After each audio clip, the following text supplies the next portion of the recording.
This is Fashion Fridays. Every Friday we present you with a fashion icon or topic. Today we're looking at 15 things you didn't know about Vetements. Welcome to Alux.com, the place where future billionaires come to get inspired. Hello, Aluxers, and welcome to another peek into the world of high fashion and ultimate luxury brands. In 2014, a fashion designer in Paris decided on a new approach to the fashion industry.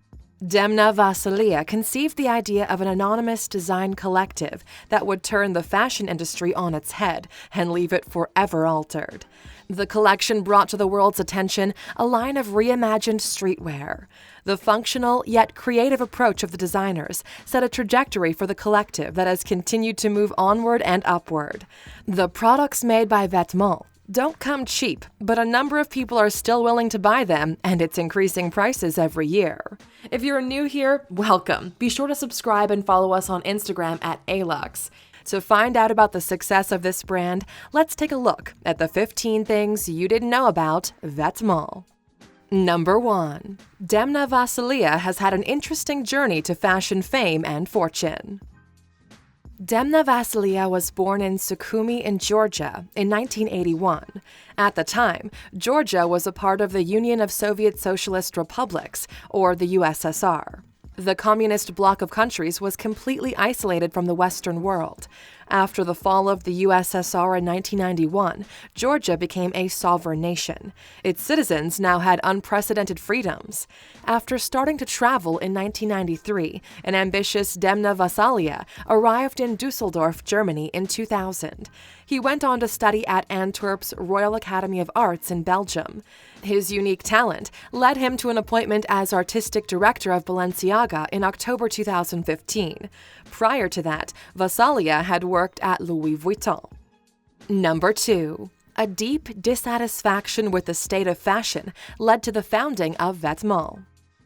Demna Gvasalia and his fashion colleagues from other houses and brands would get together all the time. While the gatherings were probably meant to be social, the topic of conversation always reverted back to business. Many designers were unhappy, hating the pigeonholes the fashion industry had pushed them into, and hating their jobs. But they had a love of fashion and a desire to work in the industry on their own terms. The anonymous design collective Vetements, made up of 7 members, was born as a result. Between them, the designers had an impressive set of skills, with experience at Maison Margiela, Louis Vuitton, Balenciaga, and Celine. Number 3. Demna Gvasalia's Soviet upbringing had a profound effect on his design talent. Under Soviet rule, the laws were strict and rigorously enforced.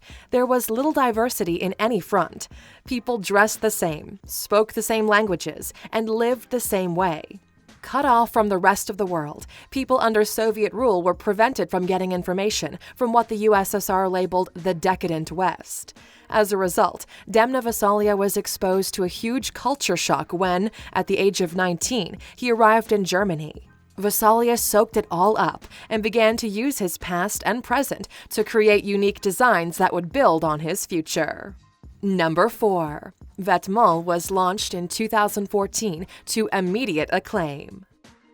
The collective's first showing was its 2014 autumn-winter collection in Paris, France.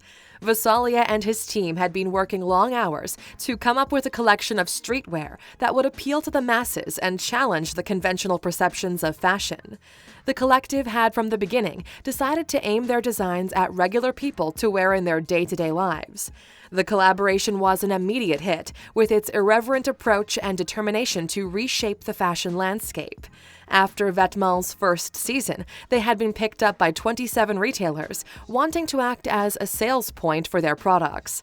But today, there are 84. Number 5. Vetements' products may be designed for everyday people, but they have hefty price tags.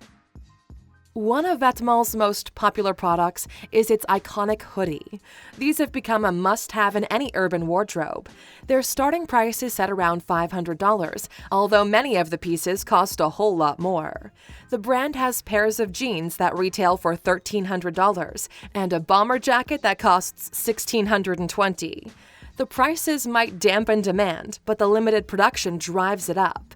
The collective puts a maximum number on production to avoid overproduction. The number is carefully worked out using several factors, such as price and demand. Outlets selling the brand include Net-a-Porter and Matches Fashion. Number 6. Vetements moved its headquarters from Paris, France to Zurich, Switzerland in 2017. From its very first showing, Vetements stirred the proverbial pot in the fashion industry. Gvasalia and his team reached a point where they found the atmosphere in Paris suffocating. Fearing it would stifle the collective's creativity, a decision was made to start on a clean slate in Zurich, Switzerland. The more relaxed tax laws were not the chief motivation for Vetements' move. Switzerland has less red tape when it comes to allowing immigrants to live and work there than France. Vetements is always on the lookout for new talent and does not wish to confine itself to issues of nationality when appointing designers. And when you think about it, Switzerland is close enough to Paris for the purposes of commuting. Number 7. There's been an ill-conceived desire among other labels to see Vetements fail. As with any industry, healthy competition is never a bad thing. However, there have been instances in which clear jabs have been made at Vetements and its radical approach to fashion. Many experts feel that this radicalism is often misunderstood. Vetements has a different approach to its designs. The collective does not believe in trying to create dreams with its creations, rather a reality that forms part of life. The company doesn't believe in over-the-top marketing, preferring to let the designs speak for themselves. Their approach is not meant to offend anyone. Gvasalia's brother Gorham maintains it's merely a reflection of the collective's commitment to its vision. Number 8. Demna Gvasalia took an assertive stance in response to rumors of declining sales. In 2018, a story was published on streetwear blog Snobiety, which alleged that no one was buying Vetements products anymore. Unnamed buyers had served as sources of this information. The story implied that Vetements sales were decreasing because Demna Gvasalia was devoting too much time to his job at Balenciaga and not enough to the design collective. Demna Gvasalia took to social media to refute the article's claims, accusing Snobiety of spreading untruths and rumors. This was unusual, since Gvasalia rarely involves himself in the brand's social media. Furthermore, his brother, Gorham, questioned the veracity of the report, saying it was impossible for such sources to have access to the financial records of a privately owned company. Number 9. The word Vetement means clothing. Many critics panned the collective for coming up with such a generic name. Demna Gvasalia has stated in interviews that the name choice was deliberate.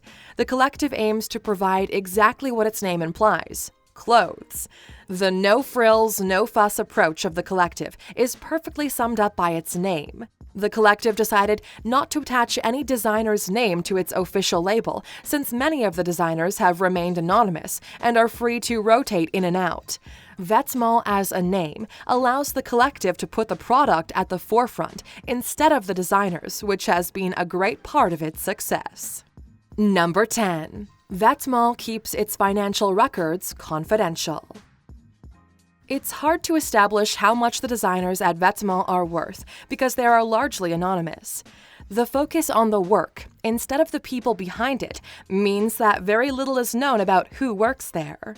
As the company is privately owned, tracking down an annual turnover is difficult, although revenues are calculated to be reaching $100 million. Demna Gvasalia has happily traded his Paris bachelor pad for a home in Zurich. He and his partner enjoy the quiet after the hustle and bustle of the Parisian streets. He divides his time between Zurich and Paris, where he still works as Balenciaga's artistic director. We've covered this in detail in our 15 Things You Didn't Know About Balenciaga video, which you can check out by clicking in the top right corner. Number 11. Vetements is aiming to reach a wider audience. When the designers of Vetements set out to change the fashion world, they aimed their products at a small segment of the market demographic: fans of luxury urban streetwear. However, the collective's greatest success is reaching beyond that niche and winning a place in the hearts of many well outside of that demographic. Gorham Gvasalia says the brand has won a loyal following of fans who buy their clothes because they understand the meaning behind them. However, he does recognize there's a growing market for more affordable clothing that would broaden the collective's client base. Number 12. Vetement's latest Evolutionary show was held on January 24, 2019. Demna Gvasalia and his team of designers held this year's Vetements show at the Natural History Museum in Paris. The show took place in the Grande Galerie de l'Evolution, a section of the museum dedicated to the theory of evolution. His choice was not random. Vetements' 2019 show was all about evolution, this time of the internet. The use of the internet and smartphone is, Gvasalia asserts, the next stage in the evolution of mankind. Bold statement shirts reflecting the state of the world today were featured in the collection. Masks and hoods reflected a new need in society for privacy and anonymity. Number 13. Vetements was one of the first brands to experiment with gender fluidity.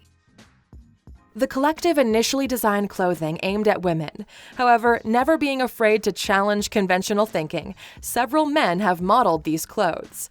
Most of the designs can be worn by men or women. Demna Gvasalia believes the concept of gender is outdated and aims to put humans into one of two boxes, when in reality, not everyone can be pigeonholed that way.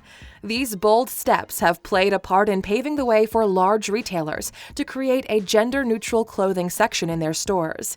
It's hoped that more will follow in the future.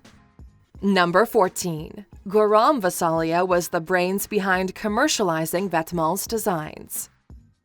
Demna Gvasalia gives his brother Gorham credit for deciding to take Vetements the commercial route.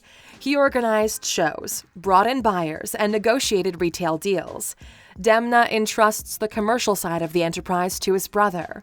Gorham is in charge of marketing and sales strategies, advertising, and managing the brand's finances. Together, the brothers are two halves that form a perfect whole, an artist and a businessman.